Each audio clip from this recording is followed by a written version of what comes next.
क्या आपने कभी सोचा ऐसी जगह के बारे में सुना है जहां सूरज ढलते ही इंसानों का प्रवेश वर्जित हो जाता है, जहां दीवारें टूटी हैं लेकिन उनमें अब भी चीखें गूंजती हैं, जहां हवा में ठंडक नहीं बल्कि किसी अनदेखी आत्मा की सांसें बहती हैं और जहां एक बार रात में कदम रखने वाले इंसान कभी जिंदा वापस नहीं लौटे। यह कहानी है भानगढ़ किले की, भारत की सबसे रहस्यमय और खौफनाक जगह की।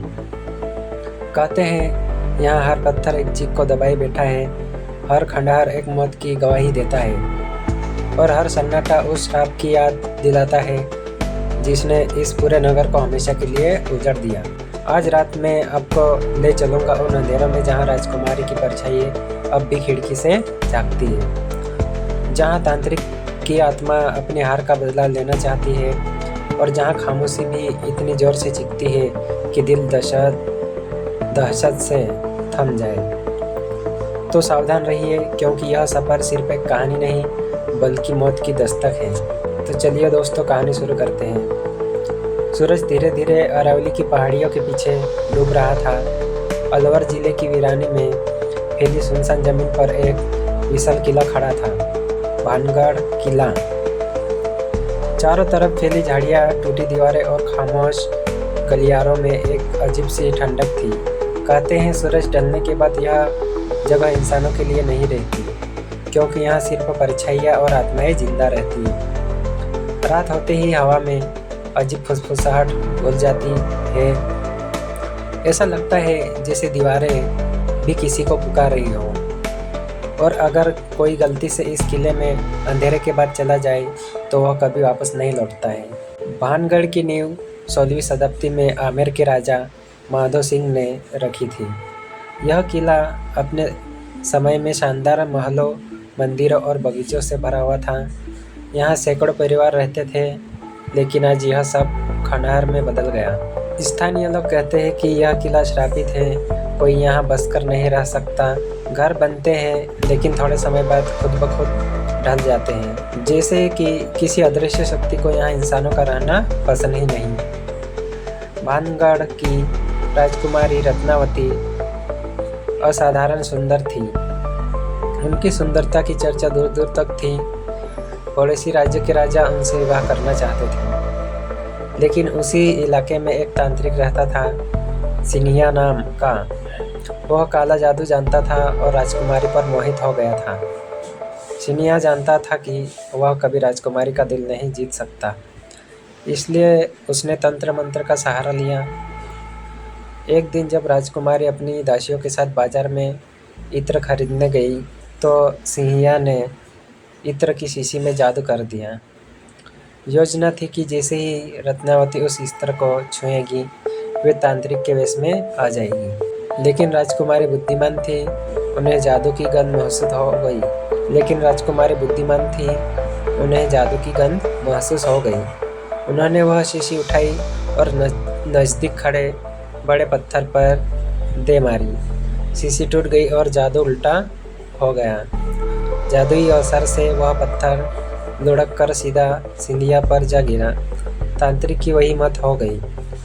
मरते वक्त उसने खून से लथपथ जमीन पर हाथ उठाया और श्राप दिया, जिस किले की वजह से मैं मरा हूँ वह कभी भी आबाद नहीं रहेगा।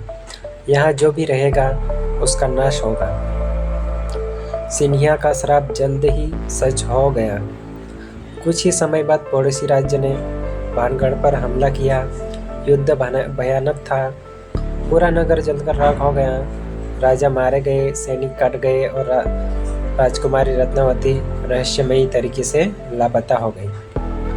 कहा जाता है उनकी आत्मा आज भी किले की दीवारों के बीच भटकती है और तांत्रिक की आत्मा भी जो उन्हें हमेशा पाना चाहता था। यही कारण है कि भानगढ़ आज भी इंसानों के लिए मौत का घर माना जाता है। स्थानीय लोग मानते हैं कि सूरज ढलने के बाद अगर कोई किले के अंदर गया तो कभी वापस नहीं आया। लोग बताते हैं रात को मंदिरों से घंटियों की आवाज़ आती है, लेकिन वहाँ कोई नहीं होता। महल के गलियारों में औरतों की चीखें गूंजती है। टूटी दीवारों के पीछे परछाइयाँ हिलती दिखती है। कई बार किसी के कदमों की आहट पास आती है, लेकिन मुड़कर देखने पर वहाँ कोई नहीं रहता है। कई बार युवाओं के ग्रुप यहाँ एडवेंचर करने गए, लेकिन जो अंदर रात बिताने की कोशिश करते वे यहाँ तो पागल हो गए या रहस्यमय मौत के शिकार बने। सैनिकों की आत्माएं। कई लोग कहते हैं कि रात में कवच पहने घोड़े की टोपें सुनाई देती है, जैसे युद्ध आज भी चल रहा। बाजार की गूंज, जहाँ कभी रौनक थी वहाँ अब भी फुसफुसाहट और हंसी की गूंज सुनाई देती है। राजकुमारी का कमरा, सबसे ज़्यादा डरावना हिस्सा।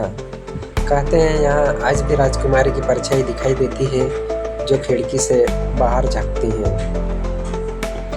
कई बार पैरानॉर्मल रिसर्च टीमें किले में गई। उन्होंने कैमरे में और उपकरण लगाए। कैमरे में अचानक धुंधले चेहरे रिकॉर्ड हुए, माइक में फुसफुसाहट कैद हुई।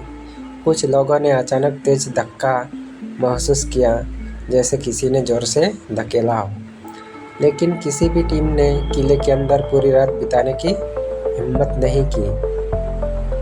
एक युवक ने बताया, मैं अपने दोस्तों के साथ रात में दीवार फांदकर अंदर गया। जैसे ही हम महल के पास पहुंचे, हमें लगा कोई हमारे पीछे है। अचानक एक पत्थर खुद ब खुद हमारी तरफ आया। हम भागे, लेकिन मेरे दोस्त के कान में अचानक किसी औरत की आवाज़ गूंजी, रुको। वह बेहोश होकर गिर पड़ा।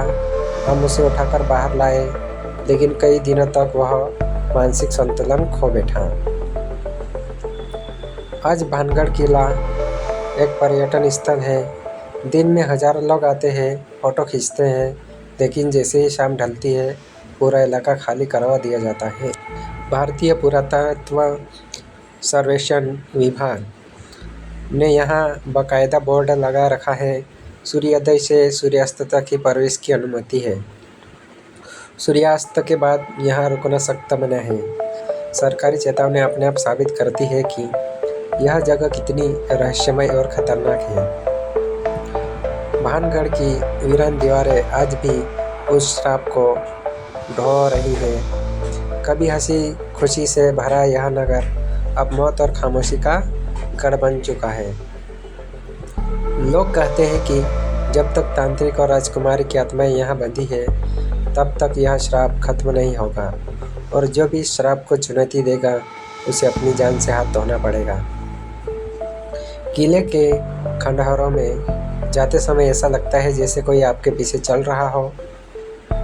हर हवा का झोंका मानो कान में फुसफुसाता है, यहाँ से चले जाओ, यह जगह तुम्हारी नहीं है।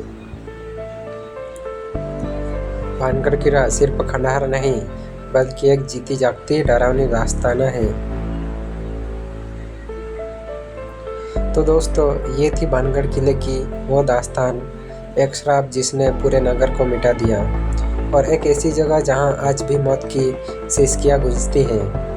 लेकिन सवाल अब भी बाकी है, क्या ये सिर्फ लोक कथा है या सचमुच भानगढ़ की हर दीवार में आत्माएं कैद है? हो सकता है अगली बार जब आप इस कहानी को याद करें, आपके कमरे की खिड़की पर भी कोई परछाई झलक आए। और अगर आपको लगता है कि डर यहीं खत्म हो गया है, तो यकीन मानिए असली खौफ अभी भी बाकी है, क्योंकि अगली कहानी और भी ज़्यादा डरावनी है।